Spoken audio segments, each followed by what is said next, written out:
Welcome all to the second session of our symposium dedicated to Sylvain Koschak, which I'm chairing, Luca Ivanchuk, from the chair of European Comparative Linguistics, Indo-Iranian and Anatolian Studies at this university.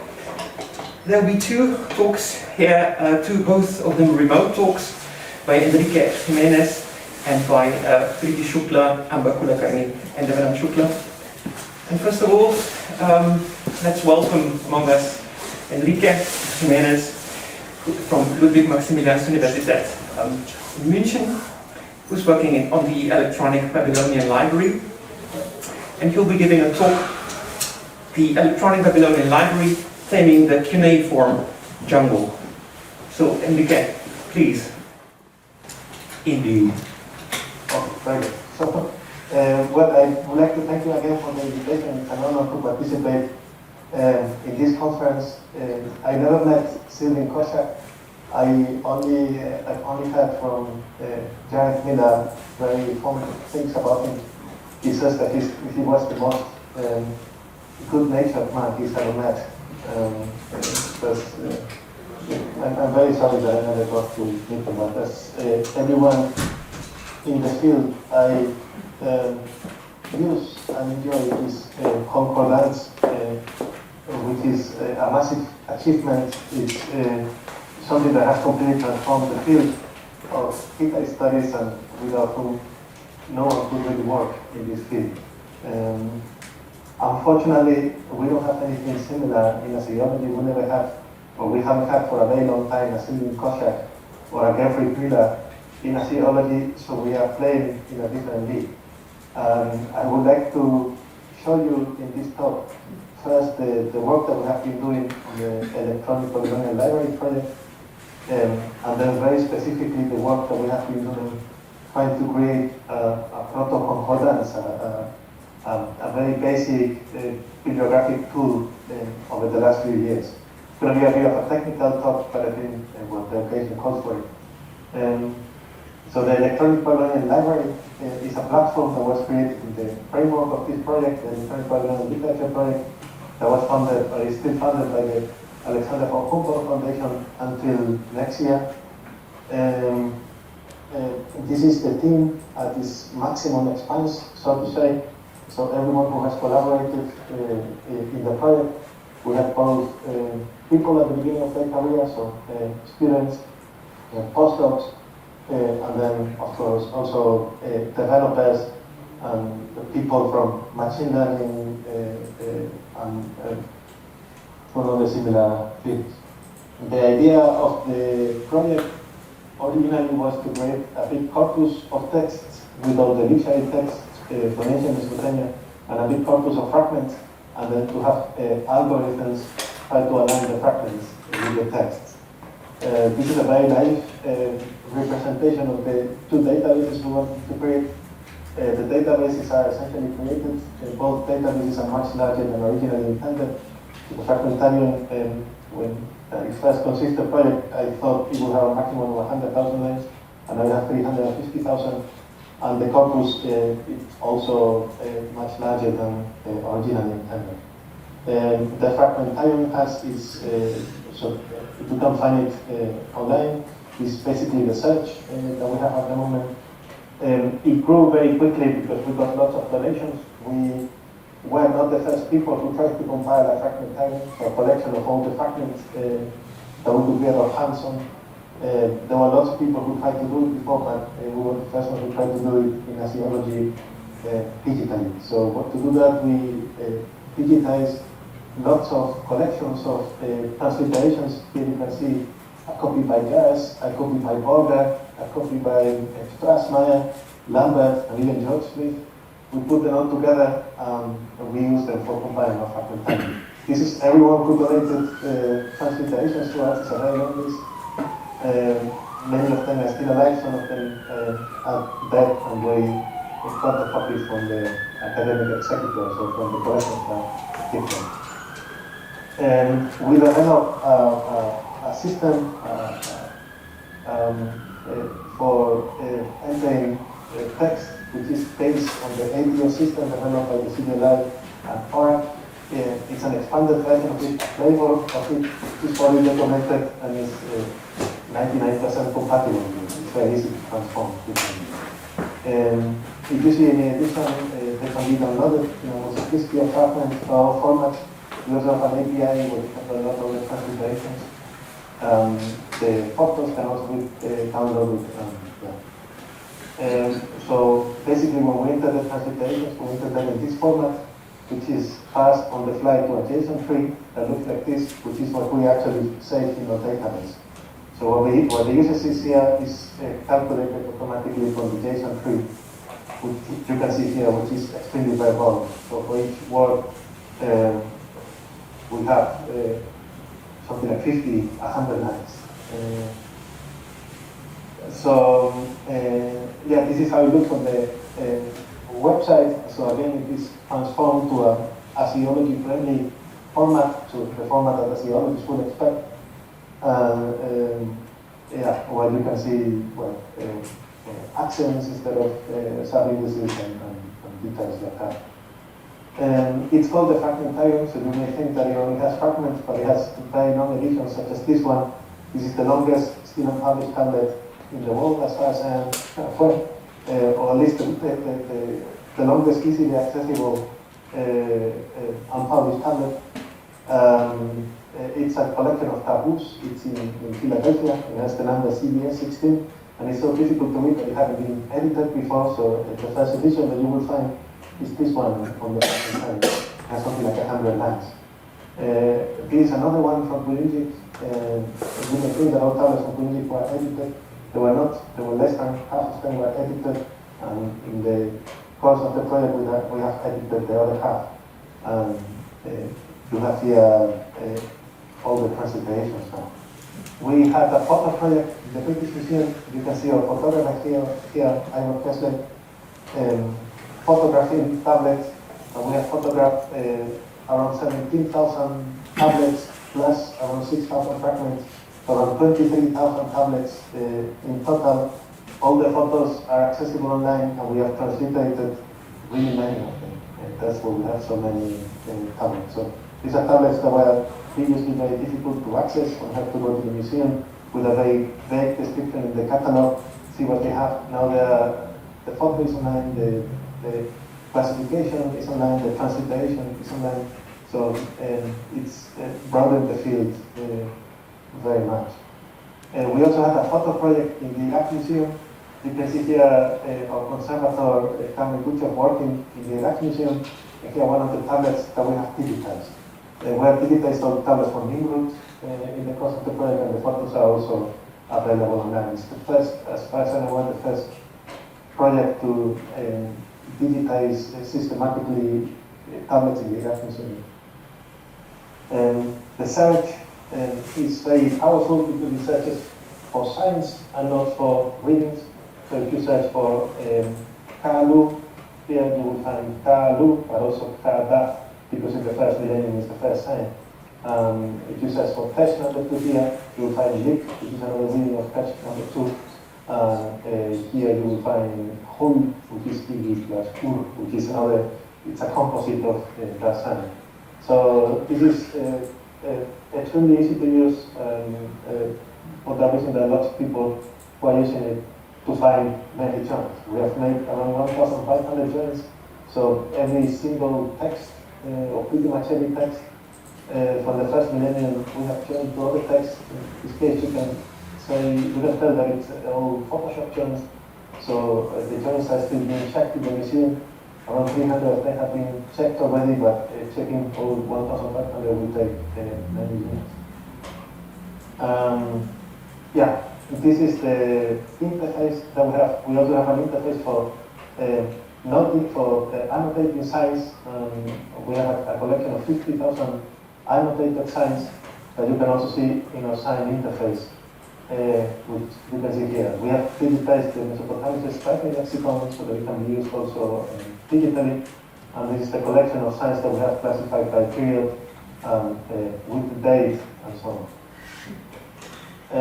We also introduced a lemmatizer, so the text can be lemmatized and connected with a dictionary. The dictionary you can see here is based on the concise dictionary of Akkadian, which is based on the Alphabet, the Kadif's Handwörterbuch. We have also translated it into Arabic. We have incorporated the Alpha on all the years into each entry, and there are lots of options that will encourage you if you work with Akkadian to use the dictionary because you can find a lot of things. The main component, so to say, of the part that we have put the most care in is the corpus, which contains editions of all the classics, so to say, of the Mesopotamian literature. There's still a couple of gaps, but we are hoping to finish them before the project comes to an end. The text marked in bold here are done and uploaded. The text not in bold are not yet available online. Well, people is, but most of them are now online, as you can see. These are the editions. Look, this is the edition of the beginning of the English. You can activate here Arabic translations for some text. The nicest thing is that you can expand the score edition, so when you hover over a word, it will mark all the words in all the manuscripts. And we are finding new fragments all the time. In English, we have found something like 35 new fragments since Lambert's edition from 10 years ago.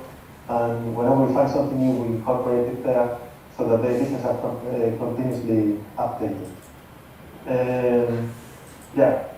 Yeah, you can see the list of manuscripts in the text. I would like to show you a couple of nice discoveries before actually discussing the bibliography, which was the main point that I wanted to discuss today. So this is the Theodicy. It's a very long acrostic text in which, well, two friends discuss on whether there is divine justice or not, in a very sort of literary, highly literary way. The beginning of the Theodicy was broken. As you can see, the first line read Ashish, and then Agap, and then Gana Lukrika. So Gana Lukrika is come, I will talk to you. And Ashish is a vocative or something that means all wise man, or something, or all collector of wisdom. And in our edition, it looks like this: Ashish is Peshu Gana Lukrika, so all Sakashus come, let me tell you.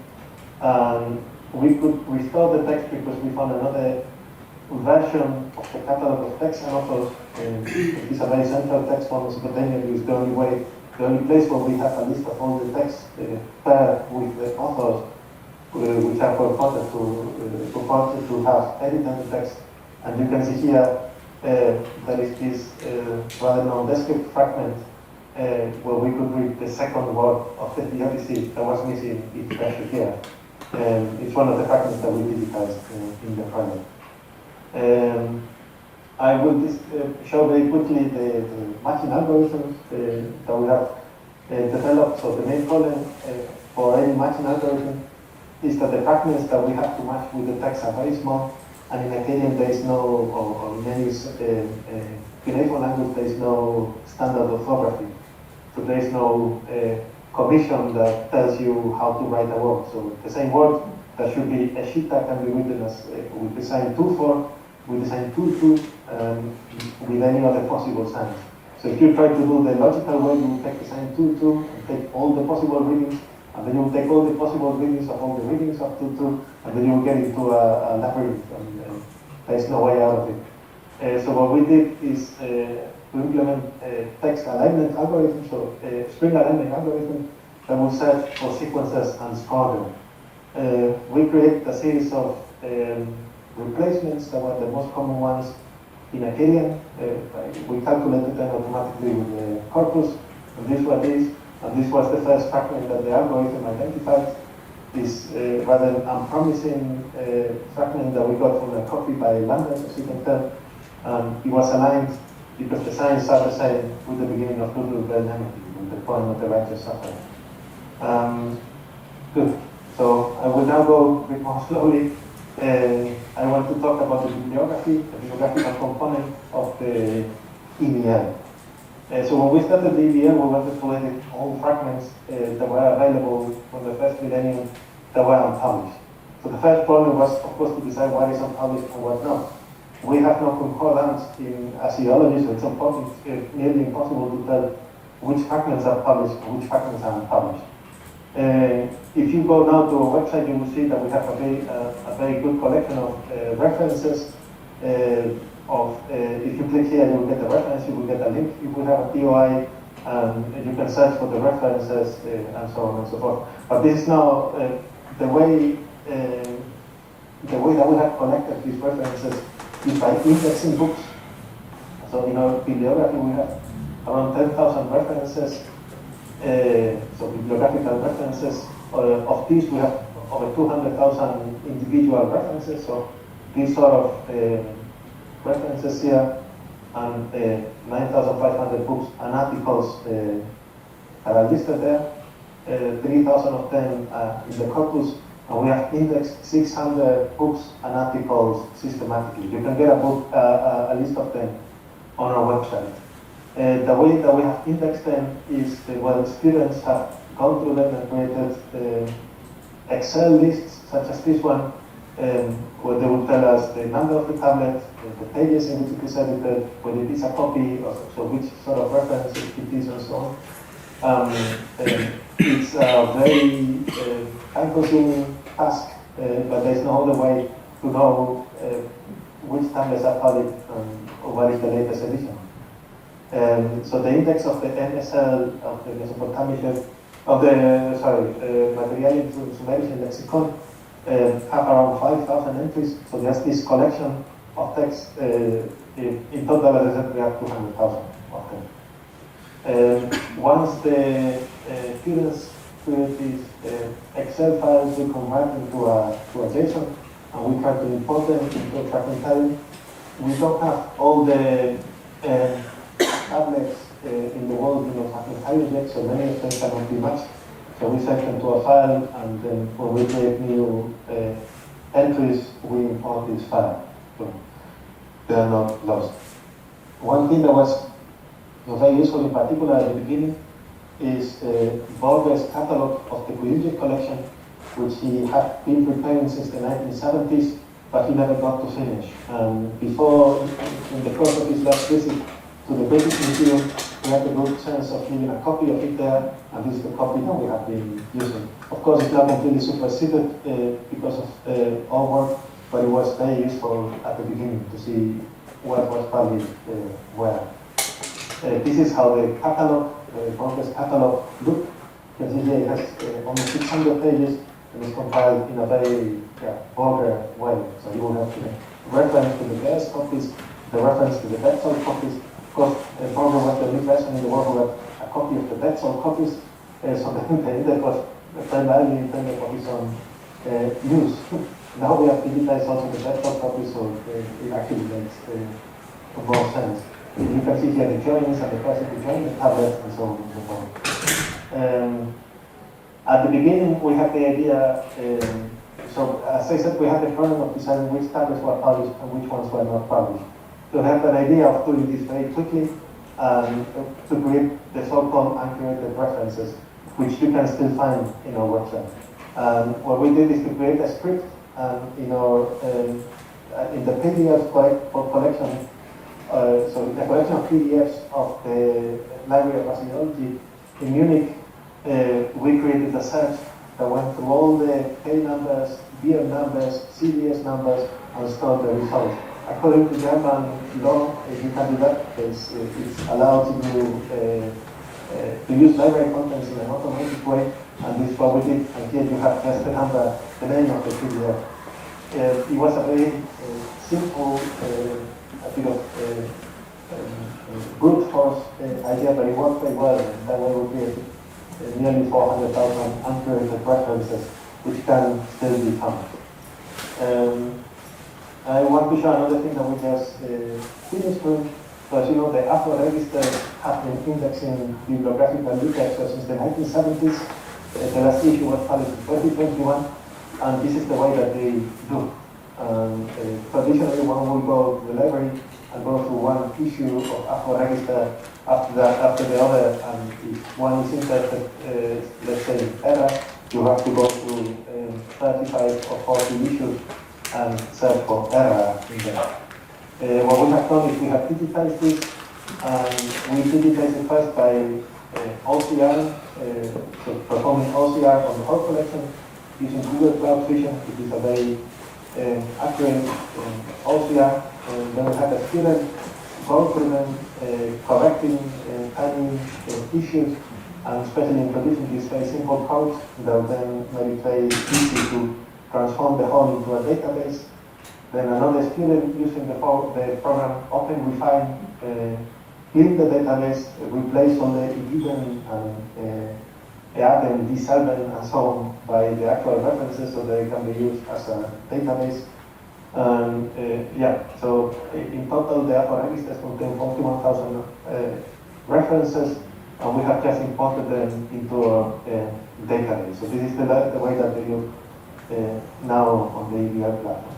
We have imported them in such a way that when you are looking at a record, for instance, in this case, the SPT12 tablet, you will also get the Apple registers that are relevant to that tablet, regardless of how they are booked in the Apple register. So we have introduced it in such a way that you will get it also with different conventions. So in this case, SPTU Babylonische Tafelosur instead of Babylonische Tafelosur, SPTU. The next step that we would like to do now is to incorporate also the closest thing that we have in archaeology to the concordance is the HKL, the Handbook of Casual Literature, which Borger published in the 1960s and 1970s. It published the second and third volumes, and since then they haven't been updated. This is the way that the text looks. This will be a nightmare to do OCR on because there are so many inconsistencies and different things, but happily we just got Borger's computers. This is how it looks like, and Borger had actually entered, so typed, not personal, so Borger's secretary had typed in HK1 and 2 into a massive Word document and combining the two of them. So we have to use floppy disks. It's the first time I've used them in 20 years or something like that to extract it, but we could rescue it and transform it to a modern format. We can still use them, and this is the next step that we want to do. So, yeah, as I said, ideally we would have put all references in the way that I showed at the beginning, so with experience going through books and indexing them.